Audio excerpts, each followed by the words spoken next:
Admiral's Log. As the dust settles on yet another hard-fought victory, the French have been dealt a decisive blow. Their once mighty navy has now been vanquished by the relentless strength of the dragon. With their defeat, we have achieved a significant milestone in our campaign, one that has far-reaching implications for the balance of power. During the course of the war, the Chinese Navy has successfully seized control of all former colonies in South America, leaving only neutral nations and Chinese territories in its wake.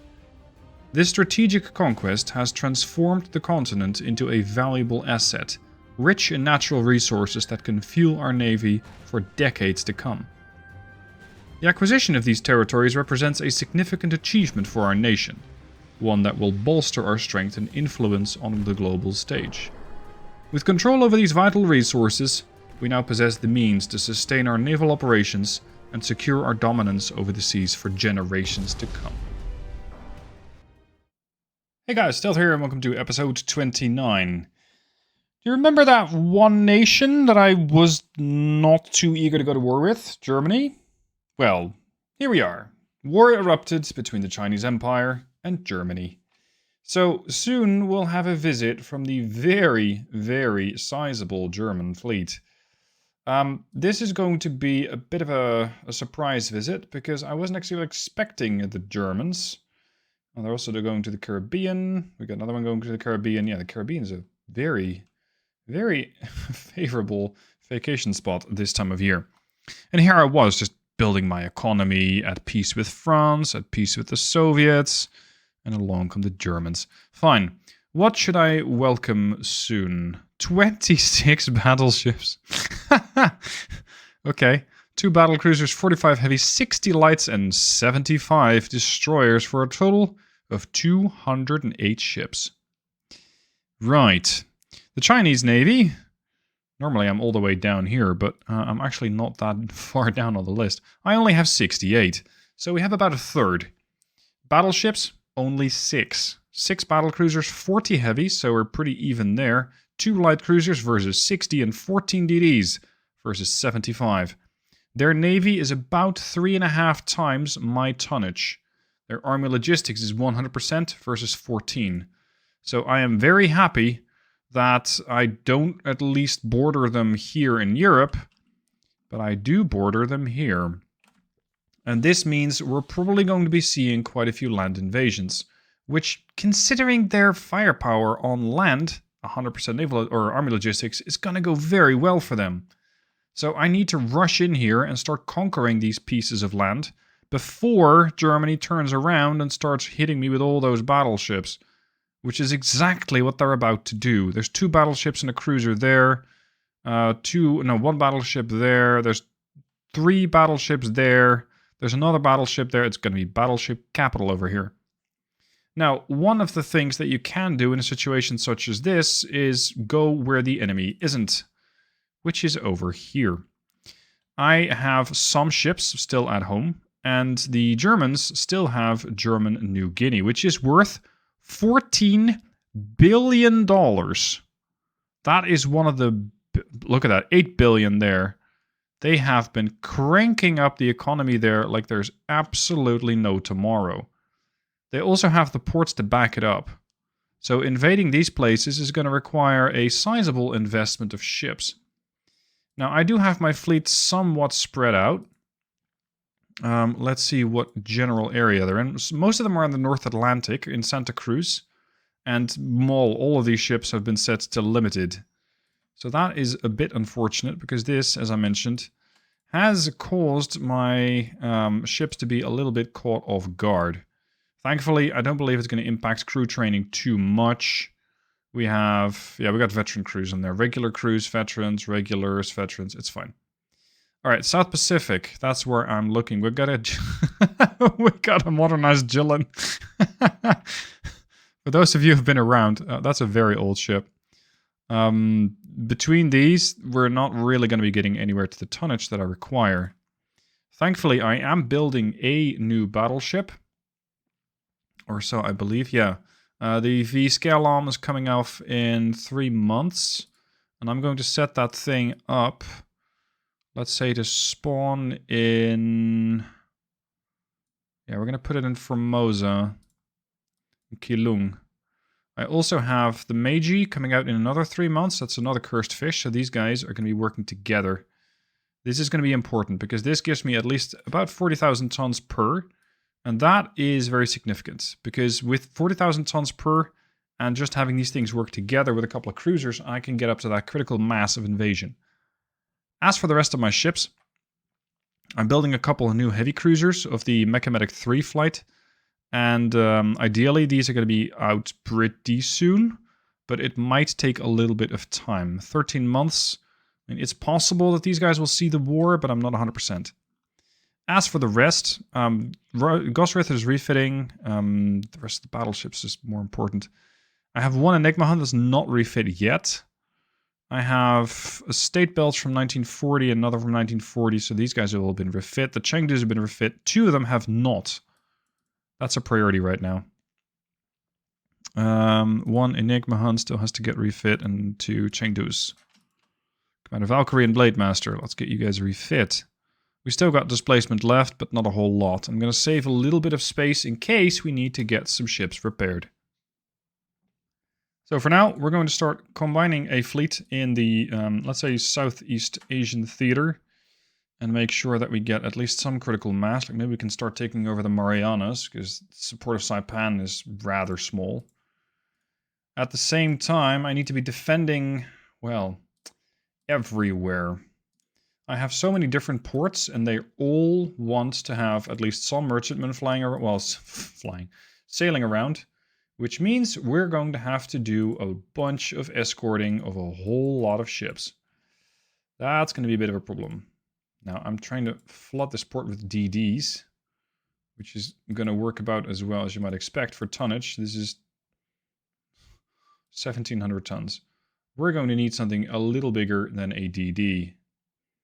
Some of you have suggested that I go on a DD building spree, and with that be able to start fielding a whole lot of ships everywhere. Considering what I'm currently facing and the staying power that a destroyer has, I am not entirely convinced that that's the right idea.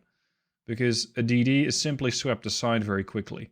And while it might be able to operate in a lot of different territories and get there fairly quickly because of their high cruising speed, I don't find that to be, let's say, a sufficient redeeming factor to have these guys out here.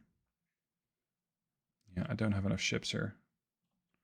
Do we have ships in Pearl? No. Napari has 1 cruiser defending basically the whole South Pacific, which I want to keep. Because the Germans also have ships here. Well, they got a port here. But they have no ships here. Port of Apia. That's Western Samoa. That's theirs. Okay. This is neutral. I do believe I have, yeah, I can have another heavy cruiser over here, but I kind of want to have that defend Western South America. But I don't strictly need Western South America defended by a battleship. Which apparently I do have. Might be the Veteran Gamer over there. Oh, I got that name in twice. Okay. Yeah. We're going to send that State Belt over here to help out with the invasions. You're going to get a DD, and I'm going to keep 1 cruiser down in South America. Because this can take a little bit of hostility from the Germans. And apparently they have a port. Oh. So they do. Look at the Falkland Islands, which is not very valuable, but it can interrupt and be interrupted when it comes to their economy. As for West Africa, this is going to be a complete mess. The French are not at war with them yet, but they can harass my shipping, I guess, over here. They got power projection there too.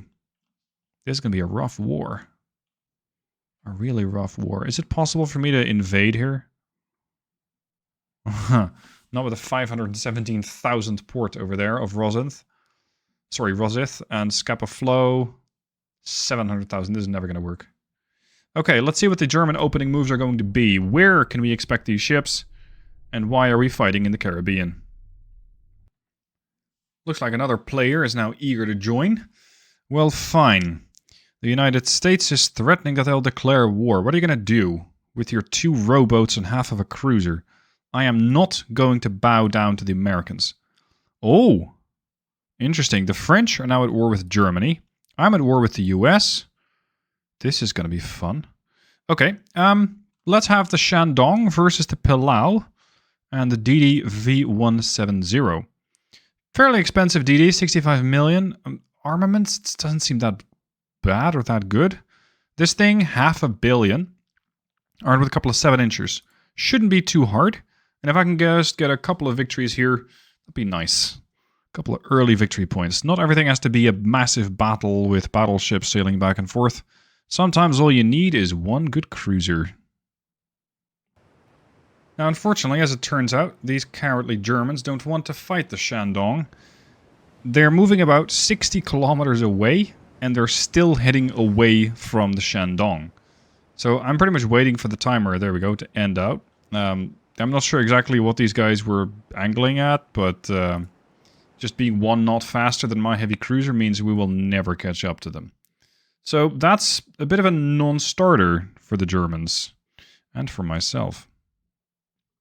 On to this then. Scheffler Gaming coming in at 87,000 tons against the Von der Tann, 93,500 tons. She's a big girl, the Bayern class. The ship seems to be a serious threat. Coming in at 8 17.2-inch guns. We are definitely getting into, let's say, more super battleship technology. These things are not that fast, but for a battleship, 31.6 knots is very respectable, especially at that tonnage. Coming in with a couple of 8.3s as secondaries. That is 1 quadruple and 6 doubles. It's a lot of firepower. They also have 3.7s for shorter range defense and a couple of underwater torpedo launchers. The Stuttgart and Regensburg are V111 class light cruisers. One of an unknown era, and the other one from 1941, so this year. Let's see if the Scheffler Gaming with her 916s can best this threat. If not, that is going to be a serious problem. That's actually something I'm looking for. Here's the German battleship. She is a beauty. ABC X format, which is fairly rare. I don't see those that often. You can see the quadruple 8-incher on the stern, and these are the 8-inch dual barrels set up along the sides. Classic German design, if it wasn't for the fact that they put this weird little casemate here, as opposed to using that, I'd say, slot for the guns over there. Light cruisers then. Lots of torpedo launchers on the bow.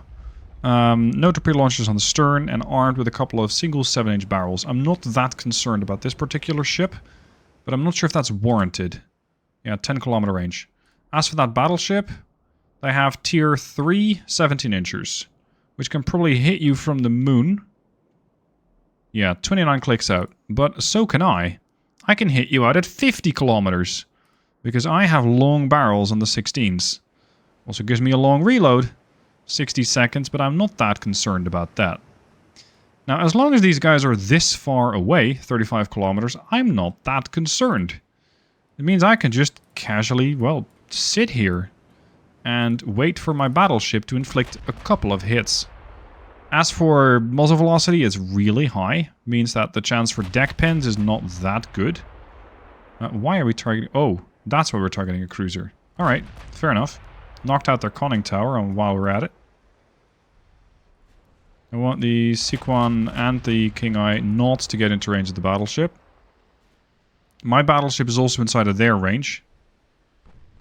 We're 26 clicks out. At that range, I can pen about an inch of deck armor with HE. So we're going AP. Giving me about 4 inches. Maybe I can go through a deck. Or, ideally, turret roof. You can knock out a 17-inch turret. You're in for quite the explosive effect. Oh, blocked it. Blocked it. Alright. I wonder what their reload's going to be. It's probably pretty serious.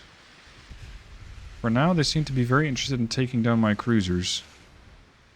I'm not that eager to have my cruisers approach that battleship of theirs. Because that's quite a lot of 8-inch firepower. Ranging out to 16 clicks, and if I want to torpedo it, I'm going to need to get to 13. Not ideal. Range 16 kilometers. We're definitely getting more accurate. But so are they. Yeah, we're getting partial pens. Let's start heading away. Insofar as the Scheffler Gaming is interested at all listening to her rudder. I mean, she's a really big girl. Bonk. Everything's getting blocked. I think this is a serious threat. Like, this is not something you can just push aside and disregard. This is a proud German warship. And they're engaging my heavy cruisers. That is an interesting choice. I got high-end HE on this ship. Range is now 10 kilometers. And AP is just getting blocked. Alright. For now, my CAs aren't taking fire, but I don't know for how long that's actually going to stay true. We're going to prepare a torpedo attack on this thing, because if I can turn, then this thing cannot turn at all. I'm going to detach. Ow. That was a 17-inch HE hit. The parcel pen only.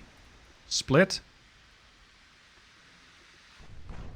94% chance, 97% chance to hit.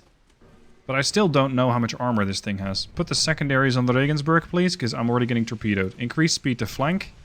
Maybe we can still throw off that torpedo. At least we got to detect it from very far away. Good damage with the secondaries on the Scheffler. Come on. Flooding! With HE? Interesting. What did we pen? Hold on. What did we pen? Where did we go through? 4 deck partial pen. No, that's not it. What did we pen? 4 belt.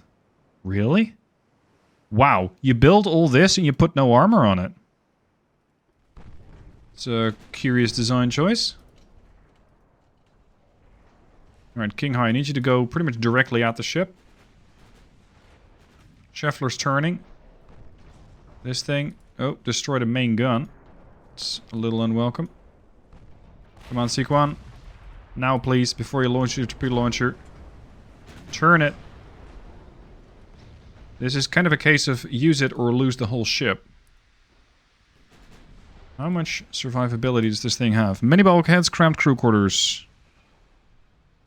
Minus 13% draft? So you're very close to the water. That makes you more susceptible to flooding, sir. And especially with a damaged crew. Well, I mean...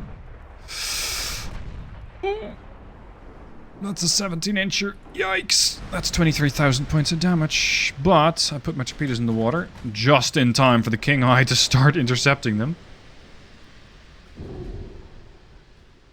How did you make that turn, sir?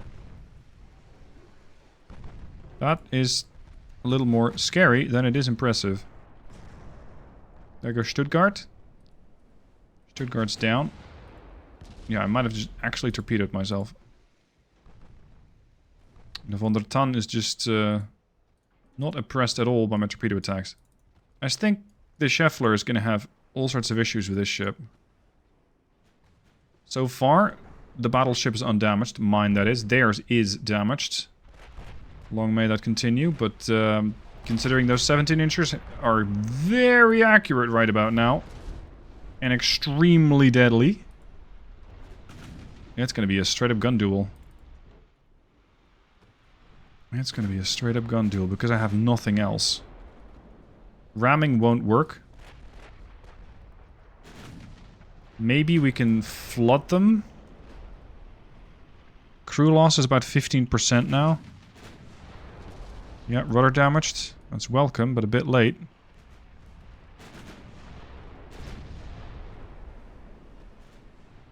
Their flooding is minute, like there's almost nothing. Select HE, select automatic. There goes Sequan. Oh boy. Oh boy, oh boy, oh boy. That means that the King Eye is going to be next on the targeting list for this battleship, most likely. Yep, we got torpedoes in the water as well. These are Mark 4s underwater, 22 inches. Come about. We can somehow stay behind the battleship we might be able to avoid at least some of those 17-inch salvos. Because this thing is ridiculously accurate. It has Generation 1 radar rangefinder with a coincidence rangefinder on top of it. Okay, I want you to use HE because your AP is just not making an impression. 10,000 points of damage. 25,000.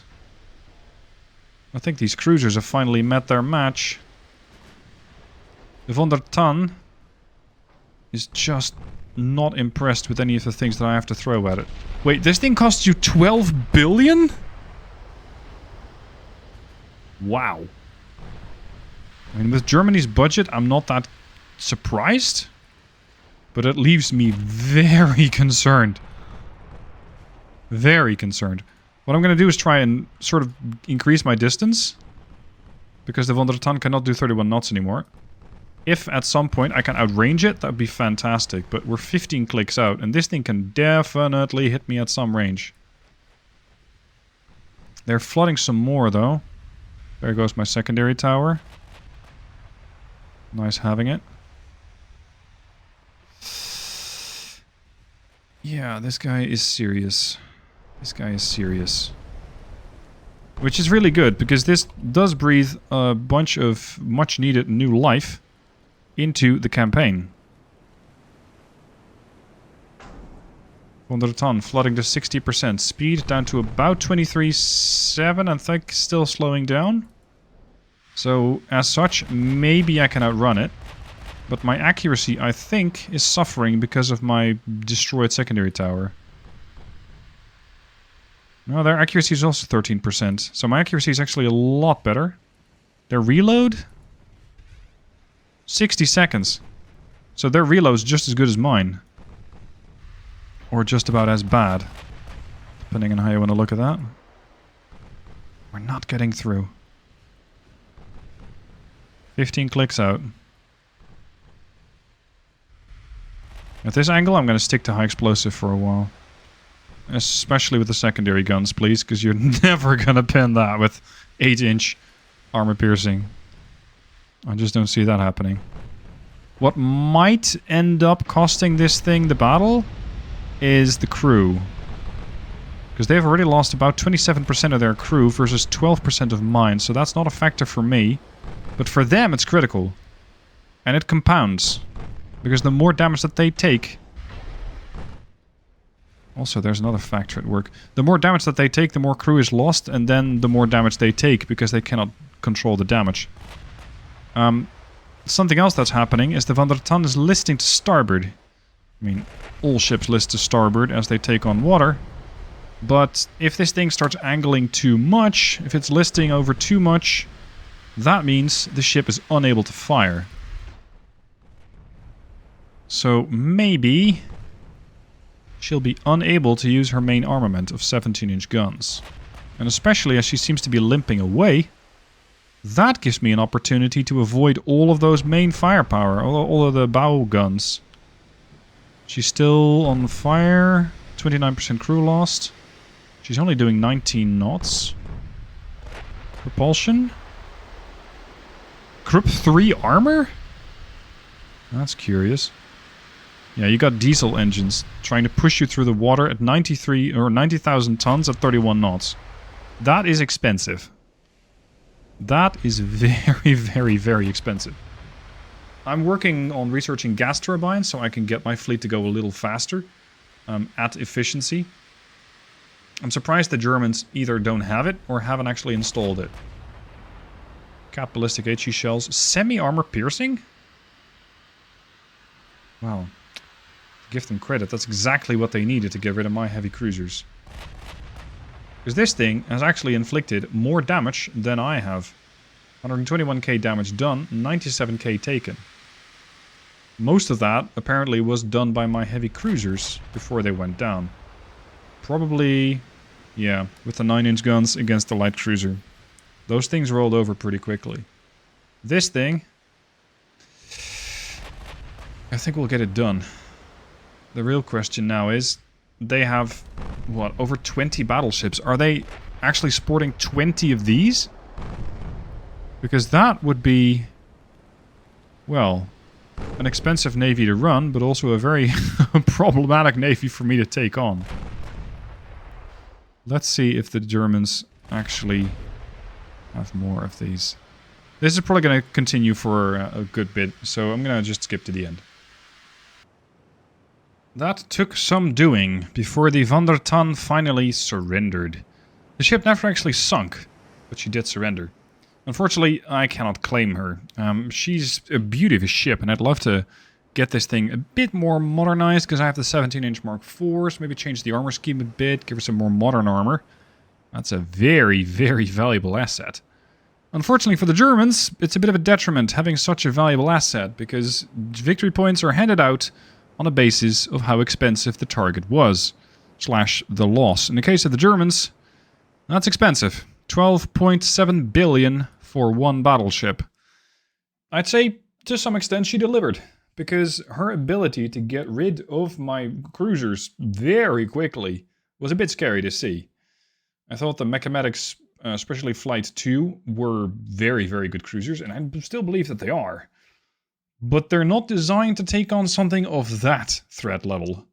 At least not with the torpedoes missing all the time. So I'm actually quite happy. Yeah, right. I'm actually quite happy about seeing the Germans fight me and bring something this big. I can also bring really big battleships to bear if I so desire, but I kind of don't desire it. For the simple reason that at some point it just becomes a bit of a... How do you put it? Like, the more effort you put in, the less effort you get out, or the less effect you get out. Detrimental returns or something like that? Diminishing returns. So, in my case, I can have a 90,000-ton battleship with a couple of 18-inch guns, but whether that will be useful? Nah. I don't think it will be. I think my cruisers and my battleships together are just as much, if not more, of a threat. As for my threat level here, I have my 2 cruisers and my 5 destroyers. Let's see if I can invade the Northern Marianas. I don't think we quite have the tonnage yet. No. It's not even giving me the option. That's interesting. Because I'm not trying to invade Saipan, right? No. It's not giving me the option yet, probably because I don't have the tonnage. I can try invading Honduras. Because I do have... Let me zoom out a bit. Because I do have ships here. And Honduras shouldn't... Sorry, I lost Honduras. It shouldn't be that hard to take. Here. See, their port's not that strong. Honduras is 500 million, 600... But this is where that German massive fleet is. If this is 3 battleships of the Van der Tann type, we have a serious challenge on our hands. A very serious challenge at that. Oh god, you're No! Oh, these were going back home. Yeah, sure you are, but not through there. You're going through... No. No. Absolutely not. We're going south. We're just going to crest Argentina here. And then go home. I am not sailing past this fleet. Not without substantial increase in firepower. The whole German battle fleet's coming this way. 7 battleships and a battle cruiser. Another 6 and 13 heavies. 1 DD. And 1 DD more. Oh boy. Does this leave Germany up to attack? What? Kiel is a 1.2... Wow. A 1.2 million ton port?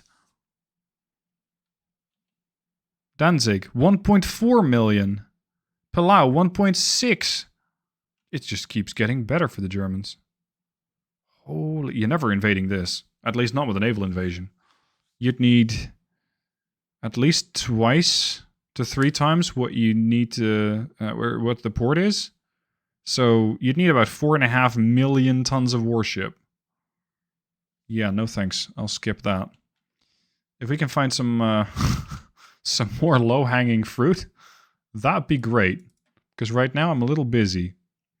Also, I'm slightly over tonnage. This has to do with probably all sorts of export ships that I'm building. And I'm also refitting a couple of battle cruisers that I might need very shortly. And I also need my cursed fish. Because maybe the Germans will prove to be susceptible to substantial amounts of torpedoes. Let's hope that that is going to be an answer. I'm going to suspend the construction of this. Look at that. We jumped from 17 to 12. And also took a month off of the Meiji and the Skilom. Alright, Germany, what else you got? For this last battle of this video, we're going to have one heavy cruiser that got ambushed by a lot of German DDs, and they definitely seem to have a shortage of them. Surprisingly, some of these are dead slow. 23 knots on a DD from 1933. Surely you can do better. And they can. 31.8 knots, most of them. I think this is the outlier. These things are armed with a couple of torpedo launchers, like 10 of them. And with 34 knots, I should be able to outpace them, or at least keep up with them. That means that if the Obelix is going to head away from their threats, well, from all the threats, it'll never be intercepted. And as such, never torpedoed. What I would like to see as, let's say, a game change when it comes to the AI's ability to ambush, because you too as the player can get this sort of battle, is to have these things not spawn very far away from you. Because they're spawning 26 clicks. That's not really an ambush, is it? It's just a regular battle. In this case, I'd say make it so that the DDs spawn at, I don't know, 10 kilometers. Somehow they were able to sneak up and get you at 10 kilometers. That, I'd say, is a bit more credible as an ambush. Especially when you're a battleship. That can get really scary. If your battleship gets ambushed by a couple of destroyers because it's, let's say, out there alone, well, good luck. Because getting jumped by something like that, with 14 torpedo launchers, and if they're fast torpedo launchers, or fast torpedoes, yeah, you got issues. And in this case, yeah, I should be fine. We're 20 clicks out. Like, that's not an ambush. Let's skip a bit of time to close the distance. We're now only 17 clicks out, 16, and I've decided to do the unwise thing. We're going to push into the destroyers for absolutely no other reason than just moving away from them and being able to just outshoot every single destroyer before it's able to launch torpedoes is boring. So we're going to play very aggressively here with the Obelix and engage DDs as soon as we can. I'm also going to throw my torpedo launchers into this fight because who knows, I might accidentally hit something. There we go, torpedoes away. We're going to turn around again. Does this thing have electric? No, it's still got geared turbines. Unfortunately. I don't have to strictly kill all of these ships. I just need to cripple them enough so that they're no longer a threat and then I can chase them down.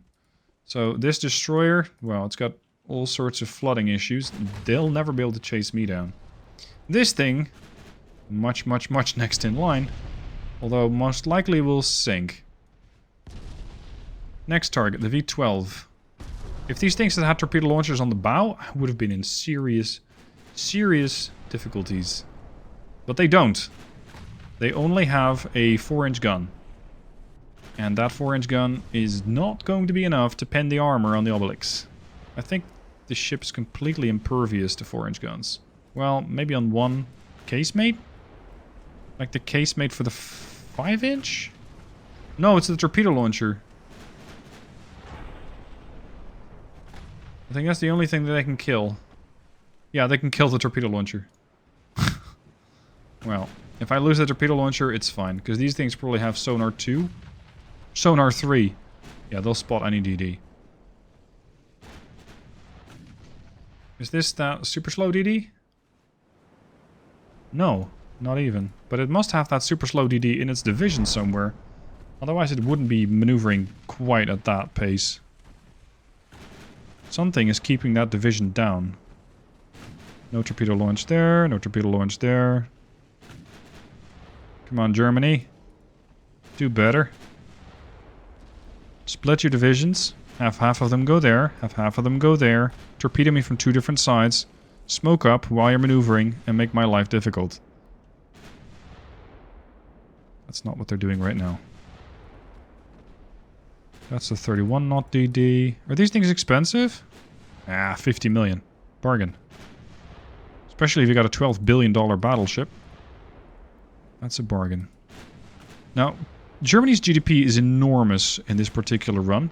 So I'm very curious to see how Germany's GDP is going to develop once I start taking some of their, let's say, more profitable provinces. Oh. That is going to be curious. Or at least it can be very interesting to watch. Let's dodge that. Let's turn away. Yeah, they launched. Next. There's the slow one. V143. Let's retire that thing forcefully. Boom. Damage done. 251,000. Come on, Germany. Call that an ambush. We could see you from 20 clicks away. It's not an ambush. Maybe DDs need a bit of a visibility buff. And I mean that in the sense that the DDs are too easy to spot. It's too easy to see a destroyer coming in. And sure enough, if you got radar, I can understand that. But for gameplay purposes, if a DD can get to, let's say, 10 kilometers, I think that would be better for the whole class. Because at such a range, a DD can spot you, it might be able to torpedo you, and as such be a pretty serious risk to you. Now, as you can tell, there's quite a lot going on in the Caribbean. Lots of convoys and encounters. So far, I'm not too concerned about these convoys and ambushes individually. I mean, it's just a heavy cruiser here. Over here, it's another heavy cruiser. Over here, it's a light cruiser or two. I have a lot of confidence in the Mechameta class. I know that those ships can survive. When it comes to 1v1 battles between a state belt from 1929, the ship has not yet been refit, and the Hildebrand, well, that's a whole different issue. But we'll have to see about that next episode. Thank you for watching this one. I'll see you soon in episode 30 for another battleship duel. Thank you for watching. I'll see you soon.